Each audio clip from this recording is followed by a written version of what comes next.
Well, hey guys, and welcome again to Into the Night. Tonight I'm doing another product review on this torch was sent to me by Nitecore. So I'll just show you on the bench what all comes with it, and I'll do a demonstration, and also I'll compare it with my Olight Javelot Turbo, which I normally use for doing spotlighting off the top of the ute. So anyway, I'll see you over in the table. Okay, so here's what all comes in the box. I actually didn't get a box with mine because they sent it out. This is a really new release model to the market. So this is just all they sent me. This is what usually comes in the box. So you got a lanyard, a couple spare O-rings. There's the actual wireless remote control for it, so you can actually turn it on and off via the wireless remote. There's a bit of Velcro to actually stick the remote to. Now there is a little battery in that, so it should be a little button cell battery. It comes already in there. Got a little charging USB to USB-C charging lead, and a couple Picatinny rail adapters. So these can go slide onto there like so. So you can actually attach that straight under a bit of pick rail on the side of your rifle, or on the top of the rifle, or whatever, if you've got a AR platform or something like that. Or if you don't have the Picatinny rail, you can use these provided straps here as well, and to attach it to your rifle. And of course, here's the torch itself. Now, a few specs on this torch. This is the MH40Pro, and it's got the new UHI LED chip in it, the Night Lab chip, and it punches out a 3,500 lumen of light comes out the end of it, and it's with a 1,300 meter throw. So the battery in it, I'll just show you, it does come with a battery. Now this is the NBP 100R battery pack. It is a 10,000 milliamp hour battery that you can have a 30 amp draw on it for 60 seconds, and you can charge it by plugging the USB-C into the end of the battery just there. So your positive end goes in. It actually can also run on two 21700 batteries. If you've got some 21700 batteries, you can put them in there. But with this battery here, you get a I think a 62-hour runtime on low power. And also that's where you get your brightness at 3,500 lumens. I believe if you use the 21700 batteries, the brightness is reduced. So that's the battery pack that was provided. Really nice feeling thread on the end there. And now when it is turned on, there is a way of, I think when I first got this, the remote actually wasn't paired with the torch, and I had to try and find some instructions online. But you should get instructions with yours, and it goes through and tells you how to actually pair the torch and the remote with the torch. But I'm not going to go into that now. But I have paired it, and now the torch has to be, if you turn the torch on, then you can turn it on and off with the remote. With that button there, if you give it a full press in, it turns it on, and if you give it a half a press, that changes your modes. So you got your low, medium, high, and turbo. And so, but also with that one there, is just, if the button there is a momentary on, so as long as you're holding it, it's going to be on. As soon as you let go, it turns off. So that one is just on and off, and has got a memory function, and so you can turn it on and off. Okay, so to turn on the strobe modes, there's a few different modes. So once you turn it on, you can hit the mode button. Pressing it goes through the different modes. Now, if it does affect you from bright flashing lights, if you've got issues like that, then look away from the screen while I turn the strobe on, but if you press and hold, it goes to just a strobe, and you can see it does actually change.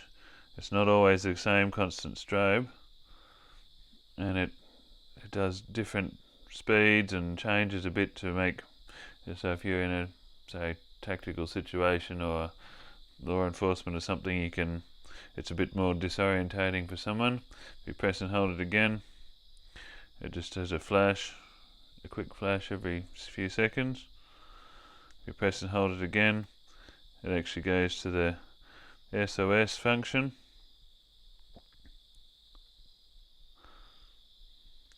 And you press and hold it again, it goes to the strobe. If you just give it one press, it goes onto your previous mode you had it on.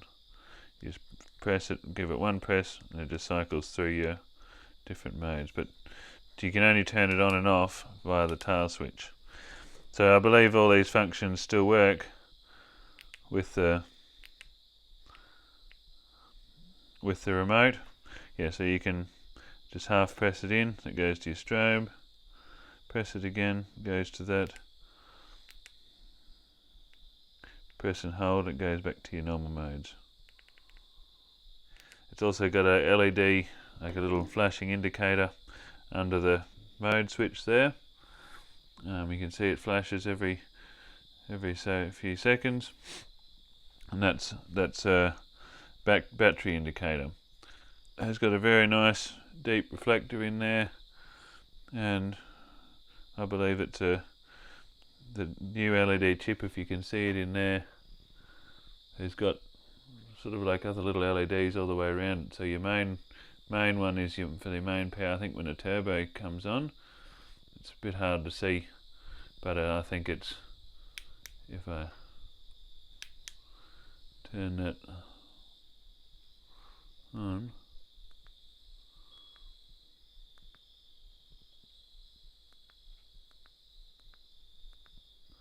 they light up all the way around. You can see in there, they got the middle one in the middle, and then a ring of other ones around the outside. So the other ones only turn on in turbo mode. So anyway, let's take it outside and I'll show you how it performs in the dark. Just before I take it outside, I'll just show you, this is a side-by-side comparison. This is the Olight Javelot Turbo, which I normally use, and this is the new Nitecore MH40Pro. Now they are very similar length. The MH40Pro is slightly shorter, coming in at about 256 millimeters long, so there's not much difference in the length, only a few millimeters. The head diameter is actually slightly larger than the Olight, the Javelot Turbo, and with its, I think the diameter of this one is 65 millimeters. And they're both very similar weight, at about 270 grams. So yeah, let's go and take them outside and put them head to head and see how they compare. So this is the MH40Pro on low mode. Now I'm going to just press the mode button once, goes to medium, and then high. You can see that tree quite clearly down there at about 250 meters. And you press it again, it goes to turbo. Now turbo doesn't seem to get a lot more brighter spot, a little bit brighter I think, but it doesn't, it fills out a lot more spread around the spot. So yeah, you can see there's the high, and then I go to turbo and it just fills in around the spot a lot more, so it punches out 3,500 lumens. Now, so you can see those trees quite clearly down there, quite defined circle in the spot, and it's a fairly even spread of light right through that centre dot, and it punching out to supposedly to 1,300 meters. But those trees down there are probably about 300 could be 350 meters from here, and I'll just go into 2 times so you can see them. Yeah, so I can see them quite clearly in the thing. Now the torch itself is starting to get a little bit warm just from me using it. I'll go back out to one time, so it does heat up a fair bit on there, but it's got these cooling fins on here to actually stop it from getting too hot back here where you're going to be hanging on to it. So now that's on turbo mode there, and now if I go now turn on, this is a Javelot turbo from Olight,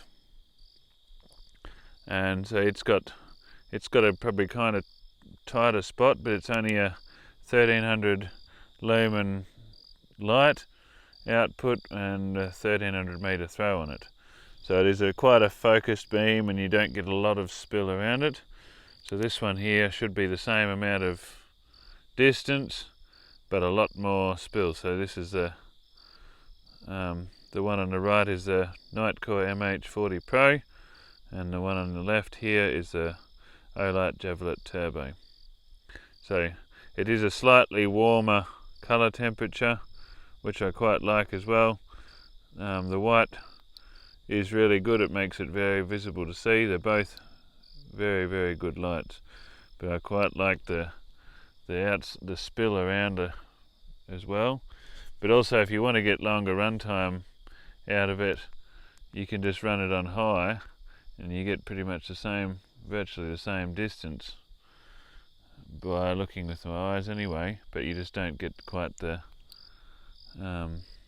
spill. So it's actually come back to very similar to the Javelot Turbo, maybe not quite the distance the Olight Javelot Turbo gets. They're both very, very good lights. And I do like having the remote pressure switch on it as well. I can just have this mounted up on the top, and you can turn it on and off. You can hit the button and change the modes, or you can go to just momentary on and off with the switch. And it does get a fairly decent, or probably a good 1.5 meters or so of range with the wireless remote. So if I put it behind my back and press it, my body actually blocks the signal.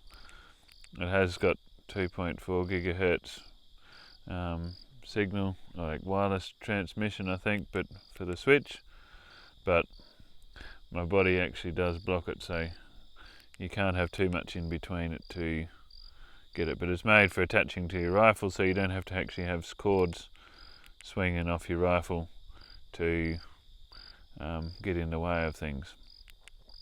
So very handy function. Now if you do turn the torch off with the back button, it actually disables the wireless remote. So you turn it back on with the tail switch, and then the wireless remote turns it on and off. So once it's off, wireless remote turns it back on. If I turn it off on the tail switch, the wireless switch doesn't work. So you just have to keep that in mind. If you do have it mounted on your rifle and you want to go out shooting and you want to quick get the light, you make sure you've turned the actual light on to be able to receive the wireless signal anyway before you start. So otherwise you might hit the button and nothing happens. So anyway, it could get frustrating if you're out in the field and want to have a quick shot. But anyway, that's just the way it's designed to work, and it's actually quite a good safety feature too, so you can't accidentally bump the button and turn it on and off unless you've got it set up correctly. So I'm just going to wrap up my final thoughts on the Nitecore MH40Pro. It is a really nice torch. It's very good distance, an excellent amount of light that comes out of it, and it's very, very easy to use. I really, really like having a remote switch. Now, there's a bit of a teaser for you. I am getting another product coming soon where this is going to actually come in very handy to use on that product from SmartRest. So stay tuned for that. But this wireless remote makes life really easy.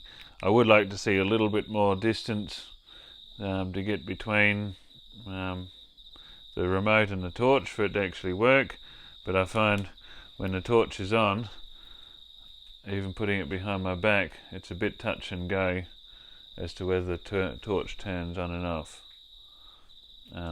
It is working there now, but now it's not. So it's a little bit, I would like to see a little bit more distance between the remote and the torch, and if there's a few obstacles in the way, it would still work. So that's one thing they could change on it, but other than that, it is a great idea. That there's a new idea that's starting to come out now, the wireless remote switches for torches, but it is actually made to have, so when it's mounted onto the side of your gun, the torch can be up on the scope and you can still turn it on and off via the wireless remote without actually having to have wires running from this to the back of your torch and getting in the way of the actions of different rifles. So that is a really good function to have. But anyway, I'll leave the video at that. If you do want to check these out further, go to the links in the description below and go to the Nitecore website, and there's probably other dealers and places and other shops that sell them as well, but this is the latest release for their MH series of the torch. So anyway, I'll leave the video at that. Go and check them out further, and I'll catch you in the next videos.